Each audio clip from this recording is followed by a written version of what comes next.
মুসলমান ইমানদার ভালো করে শুনে নেন, সামনে আলোচনা চলে যাইতেছে, মজা পাইবেন, একদিনে শুনেন।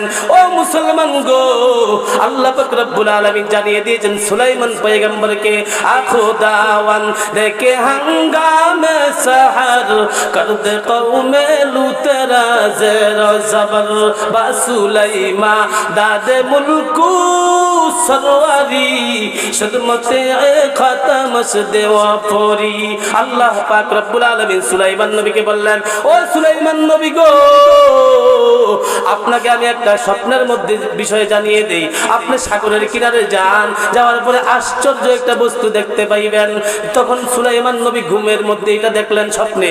ফাঁকে দিয়ে আপনাদেরকে বলি, নবীদের স্বপ্ন সত্য নাকি মিথ্যা? কেমন সত্য? নবীদের স্বপ্ন ওহী। সুবহানাল্লাহ।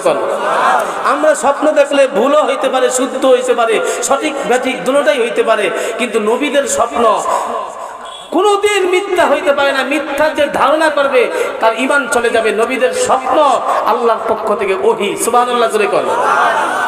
সুলাইমান পয়গম্বর ঘুম ভাঙার পরে সকালবেলা ঘুম থেকে উঠা দেও দানবদেরকে ডাকলেন, ডাইকা বললেন, ও দানবেরা, ও জিনেরা, ও তোমরা কারা আছো? আমার একটা কথা শুনবানি। কি কথা?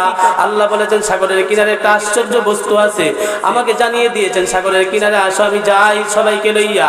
যাওয়ার পরে দেখলেন সাগরের কিনারে কিছুই দেখা যায় না। তখন একটা দৈত্যকে বললেন, ও দৈত্য, তুমি পানির নিচে ডুব দাও, ডুব দিয়ে দেখো পানির উপরে যেহেতু কিছুই দেখি না, দেখো পানির নিচে কিছু আছে কিনা। যখন দৈত্য ডুব দিলেন মাটি পর্যন্ত চলে গেলেন। সুবহানাল্লাহ করে কর।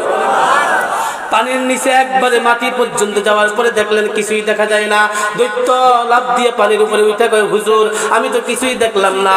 বললেন আরেকটা দৈত্যকে, তুমি যাও, যা দেখো কিছু পাও কিনা। দ্বিতীয় দৈত্য পানির নিচে ডুব দিছে। ডুব দেওয়ার পরে মাটি পর্যন্ত যাইয়া কিছুই খুঁজে পাইলেন না। এ মুসলমান গো, তাফসীরের কিতাবের মধ্যে পাওয়া যায় সুলাইমান নবীর একজন সফর সঙ্গী খাদেম ছিল, তার নাম হইল আসিফ ইবনে বরখায়া। আসিফ ইবনে বরখায়া ইসমে আজম জানতো, ইসমে আজম জানতো।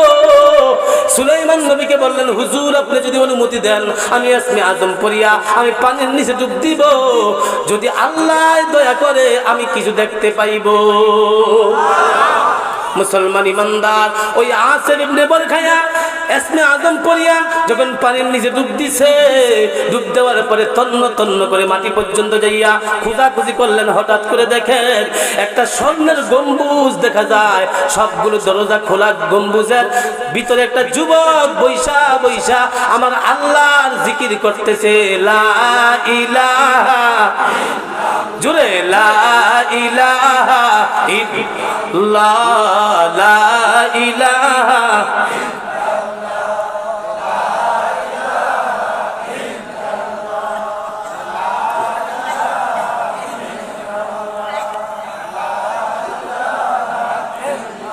লা ইলাহা ইল্লাল্লাহ, লা ইলাহা, লা ইলাহা ইল্লাল্লাহু মুহাম্মাদুর রাসূলুল্লাহ সাল্লাল্লাহু আলাইহি ওয়াসাল্লাম। ও মুসলমান ইমানদার আল্লাহর গোলাম, ও দামরের ঢাকার মুসলমান রে, খুব মনোযোগ দিয়ে শুনেন বয়ান, কিন্তু শেষ পর্যায়ে মজা পাইবেন, ঈমান তাজা হবে, ঈমানের নূর নিয়ে বাড়িতে যাইতে পারবেন, হেদায়েত নিয়ে যাইতে পারবেন যদি হেদায়েতের নিয়তে বয়ান শুনেন। কারণ হেদায়েতের নিয়তে বয়ান শুনলে আল্লাহ হেদায়েতের রাস্তা দেখাইয়া দিবে। আর কান সুখের বয়ান শুনলে কানের সুখ পাবেন, কিন্তু হেদায়েত পাবেন না। ঠিক না বেটি? এই মুসলমান গো, আপনাদের বয়ান শুনিয়া আপনাদের দিকে আমি তাকাইয়া রয়েছে, আপনারা আমার দিকে তাকাইয়া রয়েছেন, আমি দেখা বুঝে ফেলছি আপনাদের আগ্রহ অনেক ভালো, আপনাদের ঈমান তাজা, আপনাদের নিয়ত খালেস। অনেক সময় শ্রোতাদের দিকে তাকাইলে বক্তায় বুঝতে পারে বাচন ভঙ্গি ভাবসাব দেখা। আমি অন্তর থেকে দোয়া করি, আল্লাহ আমি যত মাহফিল এই সিজনে করেছি, সামনে মাহফিলগুলো আমার আছে, আমি এত আগ্রহ নিয়া ধামরাইয়ের মুসলমান যেভাবে বয়ান শুনতেছে, আল্লাহ তুমি এই এলাকার কবরে আযাব দিও না। আল্লাহ সারা বাংলাদেশের কবরে আযাব দিও না, সারা বিশ্বের মুসলমানদের কবরে আযাব দিও না। মুসলমান ইমানদার আল্লাহর গোলাম আসিফ ইবনে বরখায়া ইসমে আজম পড়িয়া ওই গম্বুজের এক কিনারের মধ্যে চাপ দিয়ে ধরলেন, চাপ দিয়ে ধইরা আল্লাহর নামে পানির উপরে বাইসা উঠলেন। জোরে সুবহানাল্লাহ। পানির উপরে বাইসা উঠার পরে সুলাইমান নবী তাকে দেখে ওই গম্বুজের মধ্যে 4টা দরজা, একটা দরজা ইয়াকুতের পাথরের, আরেকটা আরেকটা দরজা জবরজাত পাথরের, আরেকটা দরজা হীরার, আরেকটা দরজা মুক্তার। এই 4 ধরনের পাথর দ্বারা 4টা দরজা আল্লাহ বানিয়ে রাখছে। কুদরতি আল্লাহর এটা গম্বুজ স্বর্ণের মতো ঝলমল ঝলমল করতেছে। এই সুলাইমান নবী তাকে দেখে স্বর্ণ এটার মধ্যে কোনো ব্যবধান দেখা যায় না। সুলাইমান নবী তাকে দেখে দরজা 4টা খোলা, কিন্তু ভিতরে একজন যুবক বৈশা বৈশা কার নামের জিকির করতেছে? আর একটু জোরে আল্লাহ নামের জিকির করতেছে। ও দামরের যুবক রে, ও যুবক ভালো করে শুনে নাও, তোমরাও যুবক। আর ওই গম্বুজের ভিতরে যেই যুবক আল্লাহর জিকির করে কোন কারণে এত বড় মর্যাদা পাইলেন এখন বুঝতে পারবেন। সামনে বয়ান শোনেন। এই মুসলমান গো, সুলাইমান নবী চুপচাপ যুবকের দিকে তাকায় রয়েছে, কিন্তু যুবক তো আল্লাহর জিকির করতেছে। কেউ যদি আল্লাহর জিকির করে তার পাশে যাইয়া ডাক দিয়া ডিস্টার্ব করা ভালো নাকি চুপ থাকা ভালো? এই জন্য সুলাইমান নবী ডিস্টার্ব করলেন না, চুপ করে তাকায় রইলেন। ওই যুবক জিকির শেষ করিয়া যখন উকি মাইরা তাকাইলেন সুলাইমান নবীর দিকে, সুলাইমান নবীও তার দিকে তাকাইয়া মিঠি মিঠি হাসতেছে। আল্লাহু আকবার বলবেন না? যুবক দেখে দেখে বলতেছে, হুজুর আপনি কে? আমি তো আপনাকে চিনলাম না। সুলাইমান নবী বলে, আনা সুলাইমান নবিয়ুল্লাহ, আমি হইলাম সুলাইমান আল্লাহর পয়গম্বর। তুমি কে? তুমি কয় হুজুর আমি তো একজন যুবক, দেখতেছেন এই গম্বুজের ভিতরে তুমি কিভাবে ঢুকলা? 4টা দরজা খোলা, পানির নিচের থেকে গম্বুজ আসিফ ইবনে বরখায়া উঠে আনলো, একটা ফোঁটা পানি গম্বুজের ভিতরে ঢুকে নাই। জোরে জোরে বলেন ক্ষমতার মালিক কে? এই মধ্যরাত্র জোরে জোরে আওয়াজ দেন, কে? সমস্ত ক্ষমতার মালিক আল্লাহ। এই যুবক জানতে চাই এই গম্বুজের ভিতরে কিভাবে ঢুকলা? কতদিন এই গম্বুজের ভিতরে তুমি ঢুকছ? কয় হুজুর কতদিন গম্বুজের ভিতরে ঢুকছি আমি ওইটা বলতে পারবো না, তবে এতটুকু মনে আছে ইব্রাহিম নবীর জমানায় এই গম্বুজের ভিতরে আমি ঢুকছি, সাগরের কিনারে আসছি, গম্বুজটা দেখে ভালো লাগছে, এটা বাইসা রয়েছে। আমি যখন ভিতরে ঢুকলাম এরপরে গম্বুজ আমাকে নিয়ে কোথায় গেছে আমি কিছুই বলতে পারবো না। এতটুকু মনে আছে আমি যতদিন গম্বুজের ভিতরে ছিলাম ততদিন একটা সেকেন্ড তো আমার আল্লাহকে ভুলি নাই, আমার আল্লাহর জিকির করে করে আমি গম্বুজের ভিতরে সময় কাটাইছি।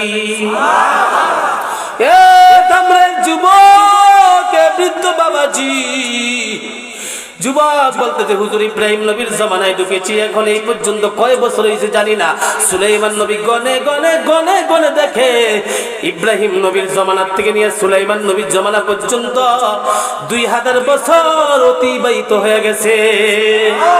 নারে তাকবীর!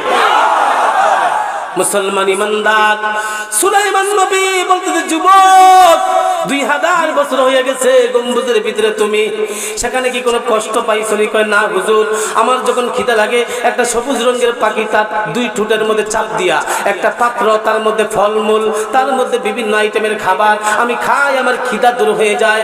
সেখানে শরবত খুব দুধের চেয়ে সাদা, মধুর চেয়ে মিষ্টি, ওইটা পান করলো আমি একবারে পিপাসা মুক্ত হয়ে যায়।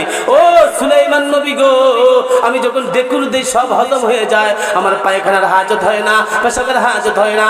সুলাইমান নবী বলে, এত বড় মর্যাদা তোমাকে আল্লাহ কি উসিলাই দিয়েছে জানতে চাই, তুমি কিছু বলতে পারবানি? কয় হুজুর আমার কোনো আমলই আমার মনে আসতেছে না, তবে একটা মনে আছে, আমার বাবা যখন বৃদ্ধ হয়ে গিয়েছিল তখন অন্ধ হয়ে গিয়েছে।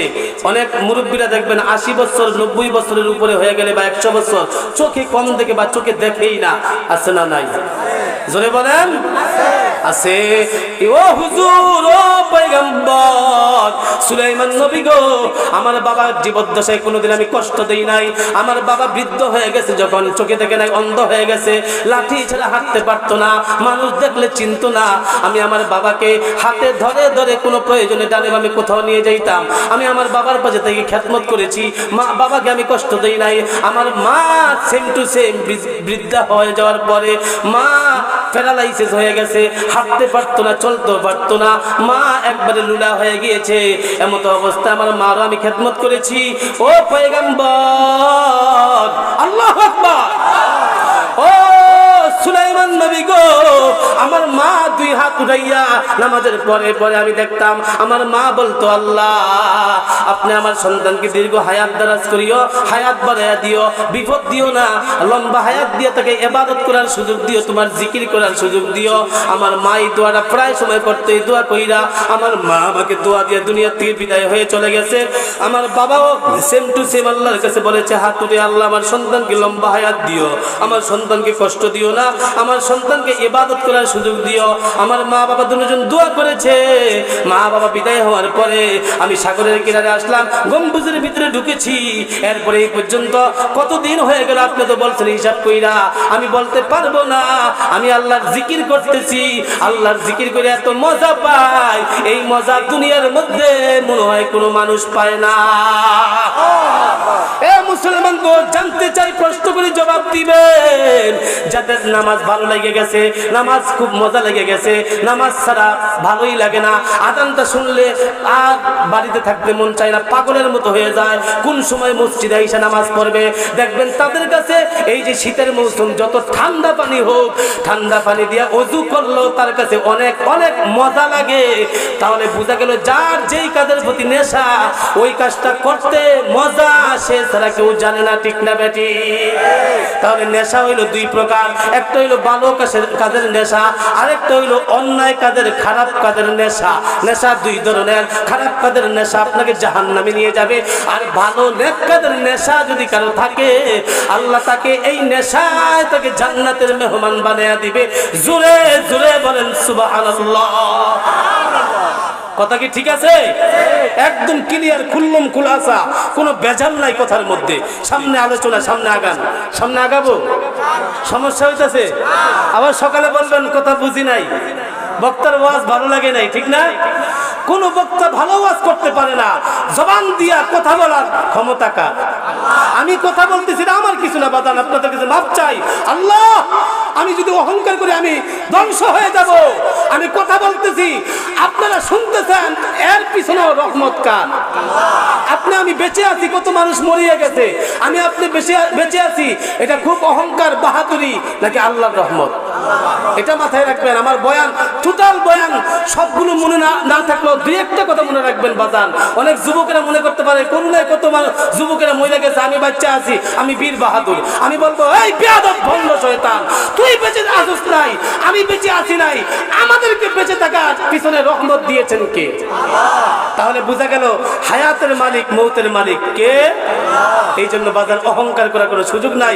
হাতে পায়ে ধরিয়া বলিয়া যায় বাজান, ইবাদত বন্দেগীর মধ্যে কত ইবাদত আছে, নামাজ রোজা, এটা তো একটা বাধ্যতামূলক, গরিব ধনী সবার উপরে।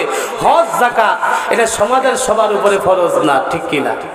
এক শ্রেণীর যারা ধনী টাকাওয়ালা, হজ করতে যাইতে যেই পরিমাণ পথ খরচ লাগে, সব খরচ থাকার পরও অতিরিক্ত ৫-৬ লক্ষ টাকা যেই পরিমাণ বড় হজ করতে টাকা লাগে, সব খরচের পরে যার ওই টাকা থাকবে, ওই পরিমাণ সম্পদ থাকবে, তার উপরে হজ ফরজ।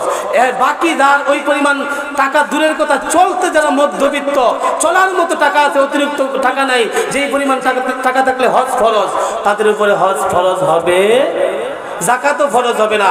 কারণ কিন্তু নামাজ আর রোজা আল্লাহ সবার উপরে ফরজ করে দিয়েছেন, ঘোষণাকার। মুসলমান ইমানদার আল্লাহর গোলাম, ভালো করে মনোযোগ দেন। সুলাইমান নবী বলতেছে, যুবক রে, তুমি আর কতদিন থাকবে এর ভিতরে? কয়, আমি জানি না। তুমি কি দুনিয়াতেই থাকতে চাও আবার নাকি সেখানেই যাইতে চাও? কয়, হুজুর আমাকে ডিস্টার্ব না করলে ভালো হয়, আমি ওখানেই চলে যাই। আবার গম্বুজের ভিতরে যা উঠলেন, আবার গম্বুজ তাকে নিয়ে পানির নিতে চলে গেছে। জোরে বলেন আল্লাহু আকবার। সুলাইমান নবীর মাধ্যমে আল্লাহ জানিয়ে দিয়েছেন, সুলাইমান নবী গো, এই দুনিয়ার মধ্যে যেই সন্তানেরা মার ভক্ত, বাবার ভক্ত, মা যত অশিক্ষিত হোক না কেন, মা যত বড় একবারে অজ্ঞান হোক না কেন, জ্ঞান বুদ্ধি কম, মা বাবা যত এই দুনিয়ার মধ্যে অবুঝ হোক না কেন, কিন্তু তারপরেও মা বাবাকে কোনোদিন বাঁকা নজরে দেখা যাবে না, ঘোষণাকার।